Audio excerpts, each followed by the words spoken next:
ಕೇಂದ್ರ ಸರ್ಕಾರವು ವಿವಿಧ ರೀತಿಯ ವೃತ್ತಿಗಳಿಗೆ ಸಂಬಂಧಿಸಿದ ವಿಶೇಷ ಉಪಕರಣಗಳು ಮತ್ತು ಯಂತ್ರಗಳನ್ನು ಒದಗಿಸುತ್ತದೆ. ಹೊಲಿಗೆ ಯಂತ್ರವು ಈ ರೀತಿಯ ಯಂತ್ರವಾಗಿದೆ. ಕೇಂದ್ರ ಸರ್ಕಾರವು ಪ್ರಧಾನಮಂತ್ರಿ ವಿಶ್ವಕರ್ಮ ಯೋಜನೆ ಎಂಬ ಯೋಜನೆಯನ್ನು ನಡೆಸುತ್ತಿದೆ.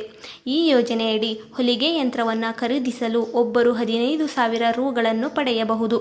ಈ ಹಣವನ್ನು ನೇರವಾಗಿ ನಿಮ್ಮ ಬ್ಯಾಂಕ್ ಖಾತೆಗೆ ಜಮಾ ಮಾಡಲಾಗುತ್ತದೆ. ಇದಲ್ಲದೆ ಸರ್ಕಾರವು 1 ವಾರದ ಡಿಜಿಟಲ್ ತರಬೇತಿಯನ್ನು ಸಹ ಒದಗಿಸುತ್ತದೆ. ಆ ಸಮಯದಲ್ಲಿ ಅದು ದಿನಕ್ಕೆ 500 ರೂಪಾಯಿಗಳನ್ನು ದರದಲ್ಲಿ ಪಾವತಿಸುತ್ತದೆ. ಹೊಲಿಗೆ ಯಂತ್ರವನ್ನು ಖರೀದಿಸಿದ ನಂತರ ಕೇಂದ್ರವು 1 ಲಕ್ಷ ರೂಪಾಯಿಗಳ ಸಾಲವನ್ನು ನೀಡುತ್ತದೆ. ಈ ಸಾಲವನ್ನು ಯೋಜನೆಗೆ ಅಗತ್ಯವಿರುವ ದಾಖಲೆಗಳು.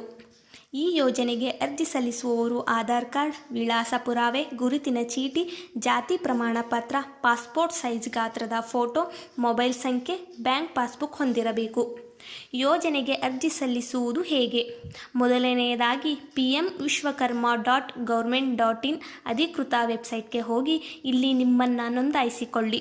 ನೀವು ಅದನ್ನು ಆನ್ಲೈನ್ನಲ್ಲಿ ಮಾಡಲು ಸಾಧ್ಯವಾಗದಿದ್ದರೆ ನಿಮ್ಮ ಹತ್ತಿರದ ಸೇವಾ ಕೇಂದ್ರಕ್ಕೆ ಭೇಟಿ ನೀಡುವ ಮೂಲಕ ನೀವು ಅದನ್ನು ಮಾಡಬಹುದು. ನೀವು ಮೇಲೆ ತಿಳಿಸಿದ ದಾಖಲೆಗಳನ್ನು ಇಟ್ಟುಕೊಳ್ಳಬೇಕು. ನಿಮ್ಮ ಅರ್ಜಿಯನ್ನು ಸಲ್ಲಿಸಿದ ನಂತರ ನೀವು ಸ್ವೀಕೃತಿಯನ್ನು ಪಡೆಯುತ್ತೀರಿ.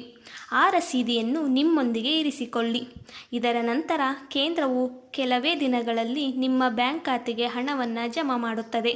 ಆದ್ದರಿಂದ ನೀವು ಹೊಲಿಗೆ ಯಂತ್ರವನ್ನು ಖರೀದಿಸಬಹುದು.